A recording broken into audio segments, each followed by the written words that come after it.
Всем привет! Сегодня едем в Екапелс, единственный город Курляндского герцогства, который получил свой статус как чисто русский город, но с немецким названием. Екапелс находится по дороге из Даугавпилса в Ригу, в 90 километрах от первого. Но, не доезжая 30 километров до него, есть город Ливаны, через который течет речка Дубна. И есть предположение, что в это дождливое лето эта водная преграда будет намного полноводнее, чем обычно. В чем, собственно, я иду сейчас убедиться. И уже отсюда я вижу высокий уровень воды. А вот более с близкого расстояния это уже напоминает весенний паводок. Да, накапало этим летом в Латвии. Впрочем, этот процесс еще не закончился. Давно я не видел такого стремительного потока. В этом месте имеется искусственное заграждение, целью которого является очистка вод Дубны, впадающей в километре ниже в Даугаву, от мусора, плывущего по воде. Создается ощущение, что от стремительного потока во все стороны расходится мощная энергия, вызывающая эмоциональный восторг от увиденного. Я думаю, это была замечательная остановка в городе Ливаны. Но основная цель у нас сегодня на 30 километров дальше. Поэтому вперед и с песнями. И вот, прослушав не одно музыкальное произведение по радио, мы въехали в Екапелс. А точнее, в ту его часть, которая до 1962 года называлась городом Круспилсом, а до 1917 – Крейсбургом. И сейчас мы подъедем к зданию из красного кирпича спереди, для чего придется совершить объездной маневр.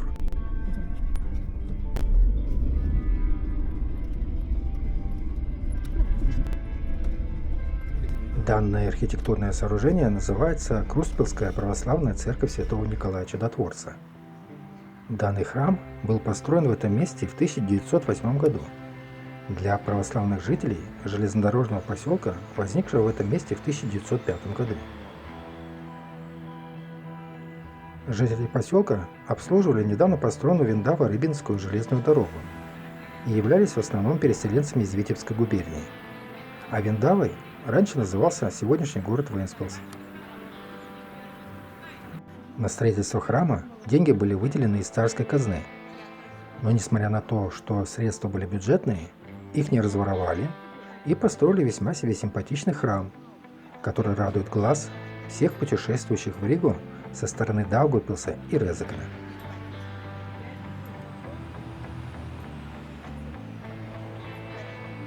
Несмотря на шум с дороги, который выполняет функцию объездной, на территории храма чувствуется спокойствие и умиротворенность.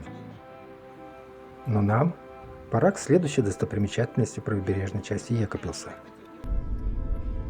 А сейчас мы уже подъезжаем к старейшей части города, в месте, где еще в 1237 году был построен замок Кройсбург, а построил его рижский архиепископ Николай де Магдебург.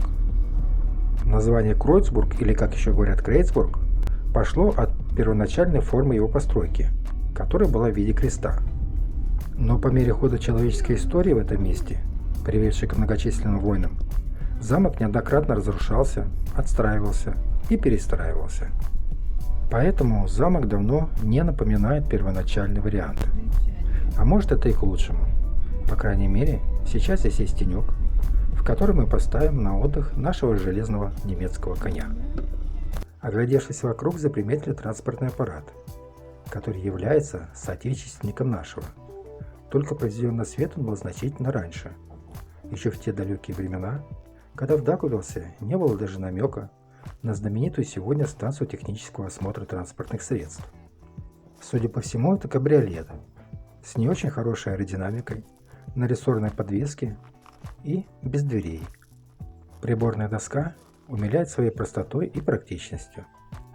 Руль, судя по непонятному устройству на нем, регулируемый. Колеса почему-то металлические, что навевает мысли о неподлинности данного экземпляра. Да и вся машина сделана, судя по всему, из нержавеющей стали.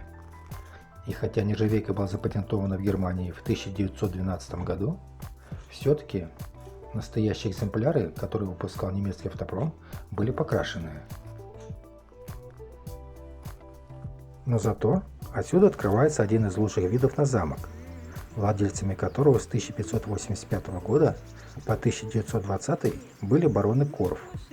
Именно при них в XIX веке он обрел сегодняшние очертания. Недалеко от замка имеется пруд. Рыбаков не видно, поэтому по поводу наличия и разнообразия рыбного мира ничего сказать не могу. Зато здесь есть фонтан. В сторону пруда имеется какое-то мелиорационное сооружение с мостиком через него. Наверное, здесь когда-то текла небольшая речушка. А это самое красивое место парка вокруг замка. Тут даже фонтан замечательный. В 1921 году замок был передан военным Латвии. Здесь квартировал Латгальский артиллерийский полк. В советской Латвии традиция была продолжена, и в этом месте была размещена воинская часть. После ухода военных из этого места в 1994 году общественность города высказалась за создание музея на территории замка. Крышу замку поставили хорошую, долго простоит. А вон там на шпиле вижу редко встречающийся в наши дни старинный метеорологический прибор по определению направления ветра. Называется он флюгер. Фонтанчик, конечно, 10 баллов из 10. Где-то читал, что раз в год в замок приезжает баронесса Корф из Германии. И ее любимым занятием является чаепитие на вот этом уютном балкончике с видом на показанную чуть раньше красоту. Внутреннее пространство замка также доступно для посещения. Есть возможность посетить его также в составе экскурсии. Вход платный. Взрослым 6 евро, пенсионерам и детям 4 евро. Подводя некоторые итоги посещения этого места, хочу отметить, что в целом здесь очень достойно. Поэтому если кому-то надоел телевизор, то рекомендую поездку в это место. Как минимум с десяток фото я вам тут гарантирую. Напоследок увидели большой резервуар для воды, который когда-то являлся одной из составляющих системы водопровода в замке. Мы же продолжаем движение в сторону исторического центра уже левобережного города Екапелса, который в 1670 году получил статус города после соответствующего указа герцога Якоба. Причем, что интересно, герцог в своем указе запретил проживать в городе всем национальностям, кроме русских. Очень неординарное решение для немца. Кстати, Кройсбург и Якобштадт, это старое название Крустпилса и Екапелса, были на тот момент в разных государственных образованиях. А вот и сам мост через Даугаву, построенный в 1962 году и послуживший объединению двух городов в тогда еще советской Латвии. И сейчас мы едем по левобережному историческому городу, по одной из его старейших улиц, которая называется улицей Свободы. А до 1936 года она носила название Большая. В здании справа располагается муниципалитет города, из окон которого открывается вид на симпатичное здание с колоннами напротив. Не доезжая до главной площади, свернули направо. В этом месте имеется бесплатная парковка. До площади от нее всего 100 метров. А вот спереди уже виднеется сама площадь, которая называется Староместская и существует в этом месте с 17 века. Сегодня это одна из самых красивых площадей Латвии. После реконструкции 2009-2010 годов она обрела сегодняшний вид. И вид этот, как вы можете видеть, очень приятный. Сейчас ее окружают в основном кирпичные оштукатуренные строения, которые стали появляться здесь в начале 19 века, а до этого здесь находились исключительно деревянные дома. Туристический информационный центр и стеклянный фасад банка, оформленный под старину.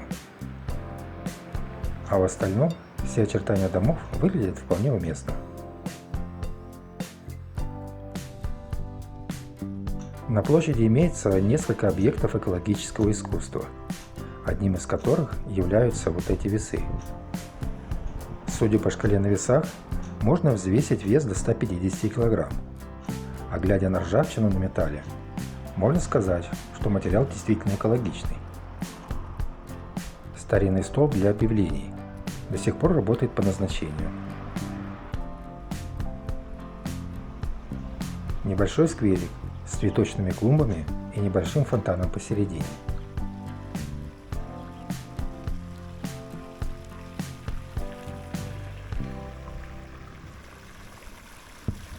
А это бронзовая скульптура рыси, символа города Екатеринбурга. Я так понимаю, композиция называется «Рысь на рыбалке».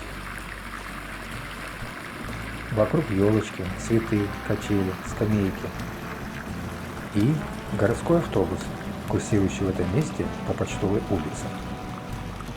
Староместская площадь до 60-х годов прошлого века использовалась как рыночная. А мы тем временем продолжаем движение по улице Свободы, от площади в западном направлении. Как можно видеть, по обе стороны от дороги находятся кирпичные дома. Они здесь появились в основном после 1878 года, когда в результате пожара сгорело 2/3 домов города. Так что можно легко посчитать их возраст. Кроме площади и ее домов, на улице есть еще достопримечательности. И вот сейчас мы уже подъезжаем к одной из них. Называется она Екапелский Свято-Духовый монастырь.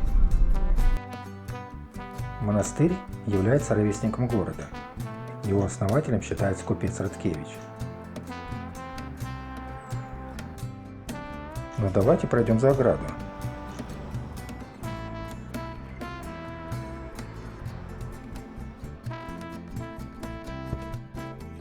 А здесь уютненько. Спереди видна церковь святителя Николая Чудотворца. А вот этот храм называется Церковь Святого Духа, и он, конечно, смотрится куда интереснее. Когда-то церковь была известна своей чудотворной иконой, которая называлась икона Богоматери Якобштадтской. Множество исцелений приписываются ее чудотворной силе, и ее наличие оказало большое влияние на популяризацию этого намоленного места. Но икона была безвозвратно утеряна в ходе Первой мировой войны и последовавших за ней событий. Помимо молитв, монахи поддерживают территорию монастыря в идеальном состоянии и в соответствии с веяниями времени. Да, очень приятно во всех отношениях место. Перед выходом с территории монастыря имеется какое-то сооружение с табличкой. Читаю. Часовня сия во имя святого Георгия сооружена в 1889 году на месте деревянной колокольни благополучное царствование императора Александра III Александровича. Резюмируя увиденное, хочу сказать, что данный монастырь – редкое по красоте для Латвии место. Но поедем дальше.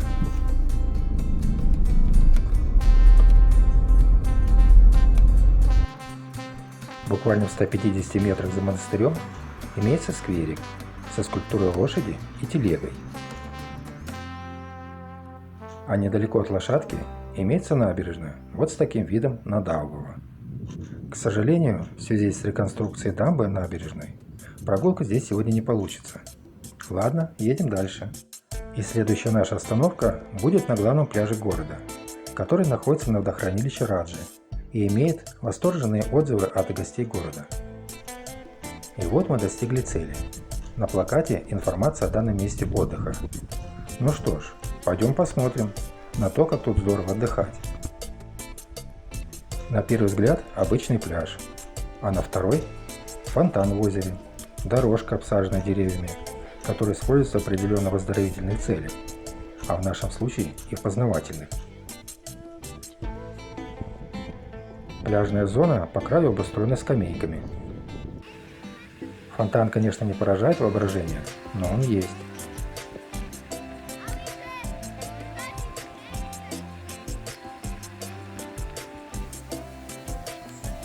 А здесь находится пункт проката водных транспортных средств. Причем везде чистота и порядок. Дорожка уходит вдаль и растворяется среди деревьев. А песчаный пляж сменился травяным берегом с деревянными лежаками, которые практически все заняты в этот солнечный день. А вот этот гамак, расположенный в тенечке, наверное, для любителей поспать на свежем воздухе. Имеется здесь и детская площадка, правда без детей, которые, наверное, сейчас все в воде. А вот избушка на столбенных ножках пользуется популярностью. И внучок в пределе, и дедушка заняты. А еще имеется здесь также трасса для быстрого спуска с горочки, обсаженная гортензиями.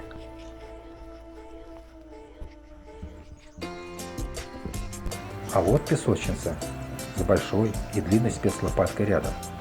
Но это чисто для серьезных пацанов. При желании здесь также можно разыграть партийку в настольный теннис. И вы знаете, я все же соглашусь с теми, кто считает это место отдыха одним из лучших в Латвии.